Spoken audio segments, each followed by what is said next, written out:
লোকসভা নির্বাচনের বিপর্যয়ের মধ্যে 4টে বিধানসভা আসনে উপনির্বাচনে লড়তে নামছে বিজেপি, যার 3টে আসনে 2021 সালের বিধানসভা লড়াইতে জিতেছিল তারা।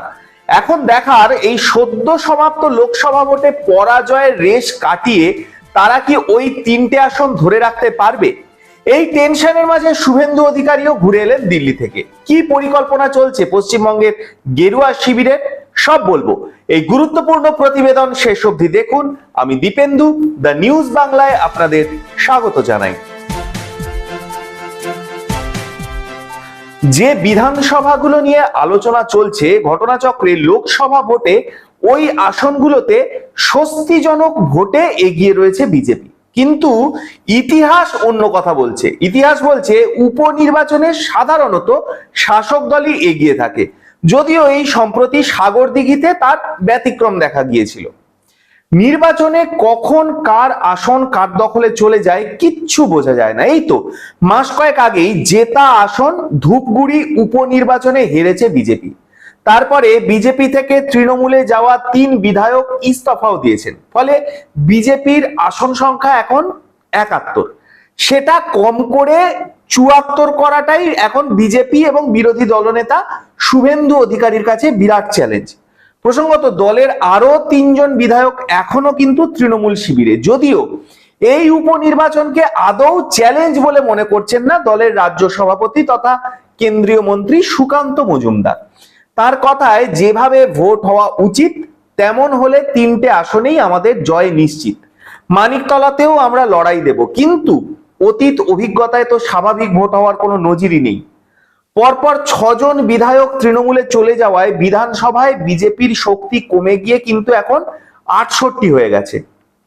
2021 সালের বিধানসভা নির্বাচনের পরপর করেই সেই ভোটে জয়ী 2 বিজেপি সাংসদ জগন্নাথ সরকার এবং নিশীথ অধিকারী বিধায়ক পদ ছেড়ে দিয়েছিলেন।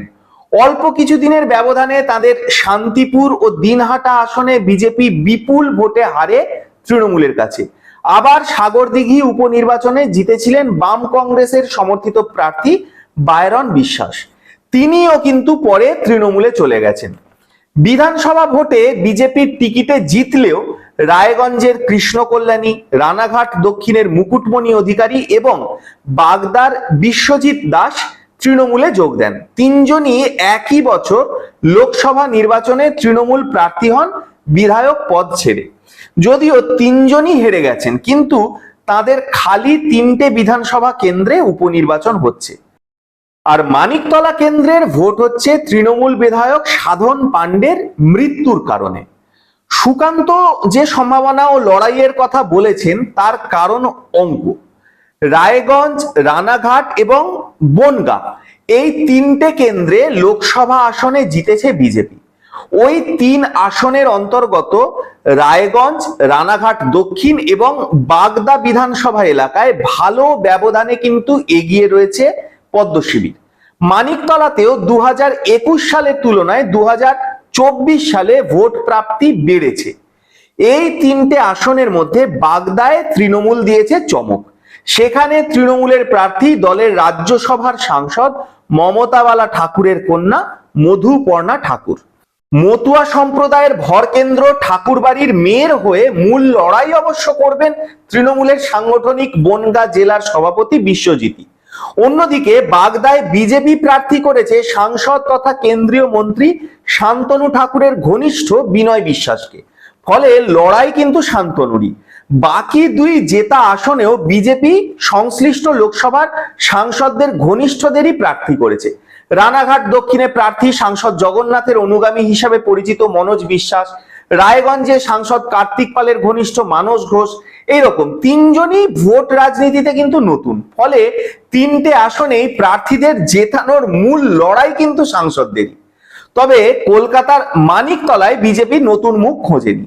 অতীতে কৃষ্ণনগর লোকসভায় তৃণমূলের মহুয়া মৈত্রের কাছে ও পরে মানিকতলা বিধানসভায় পরাজিত কল্যাণ চৌবেকেই কিন্তু তারা প্রার্থী করেছে।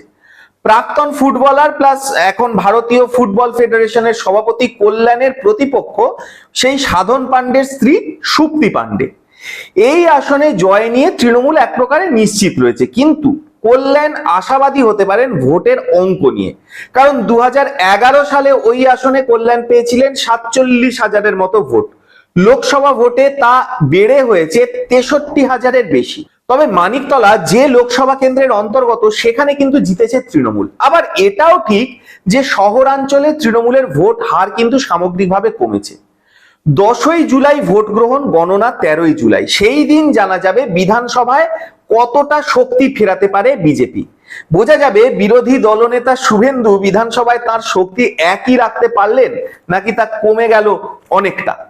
মোট কথা, এত কিছু নিয়ে শুভেন্দু অধিকারীরা কিন্তু এখন রীতিমতো চাপেই আছেন। রাজ্য রাজনীতিতে বিরোধী দলনেতা হিসেবে কিন্তু বেশ দাপট দেখিয়ে চলেছেন শুভেন্দু। কিন্তু দাপট দেখালেই কি হবে? লোকসভা নির্বাচনের ফলাফল অনেকটাই আশানুরূপ হয়নি বলেই অনেকে দাবি করছেন। এখন পদ্ম শিবিরের পাখির চোখ 26-এর বিধানসভা। নবান্নের 14 তলায় মমতা বন্দ্যোপাধ্যায়ের তৃণমূলই থাকবে নাকি পাল্টাবে ছবি? এখন দেখার সেটাই।